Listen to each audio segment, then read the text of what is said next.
सुप्रभात। ब्रह्मांडी विद्या, यह हमारे आज की आध्यात्मिक चर्चा का विषय। ब्रह्मांडी विद्या हमारी साधना पद्धति ब्रह्मांडी विद्या है। इसका सीधा संबंध उस अनंत असीम शक्ति से है जिसका विश्व में पसारा है। इस बात का प्रमाण ये है कि इसकी आनंदाभूति होते ही व्यक्ति सब धर्म और जातीय भावना से ऊपर उठ जाता है। इस विद्या या योगी की प्रणाली नवीन नहीं है। इसका विवरण, ये विद्या या योग की प्रणाली नवीन नहीं है। इसका विवरण आदिकाल से मिलता है। गीता, पतंजलि योग, कुरान शरीफ, गुरु ग्रंथ साहब, बाइबल आदि में इसका विस्तृत उल्लेख है। तो अब तक अध्यात्म में जितनी विद्याएं हैं, इस साधना में सबका सरलीकरण है। किसी महापुरुष ने ठीक ही कहा है कि अब्बले माँ आखिरे हर मुंत हीस्त, आखिरे माँ जेवो तमन्नाती हीस्त।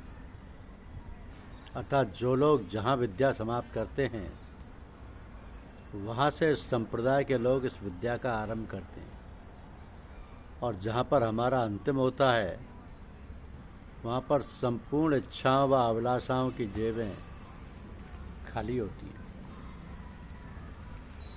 तो सफल मानव जीवन के लिए एक अनुभवी गुरु की आवश्यकता है, क्योंकि गुरु तो अंधकार को हरने वाला है।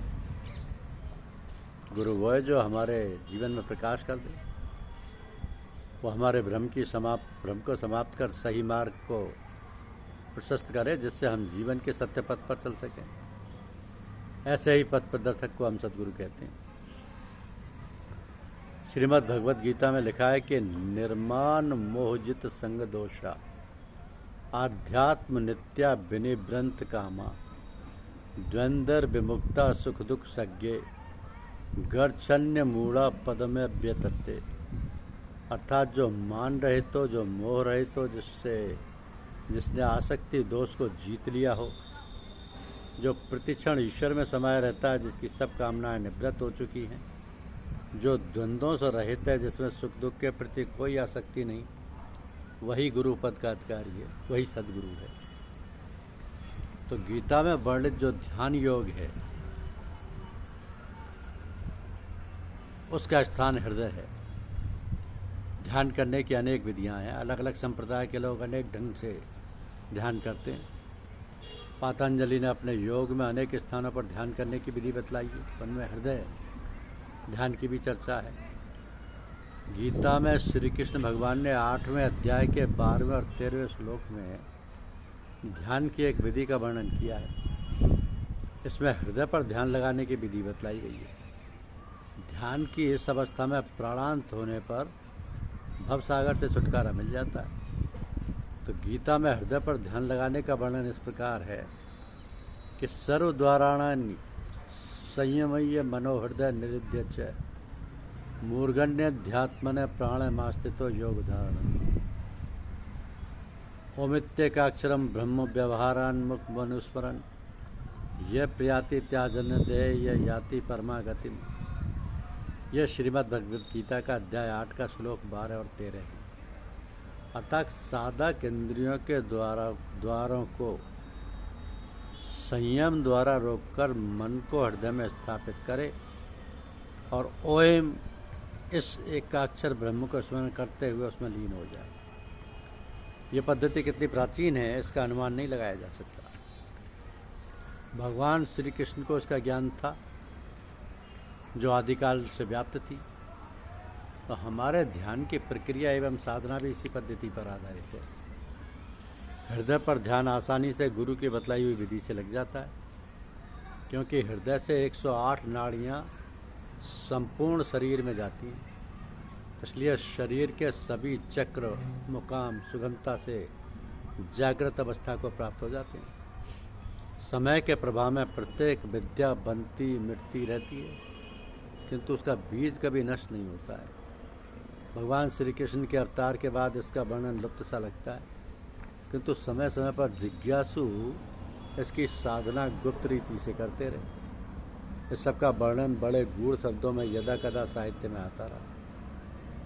आध्यात्म का मार्ग इति मार्ग नहीं है, नेति मार्ग है, तो कहीं भी ठहराव नहीं है।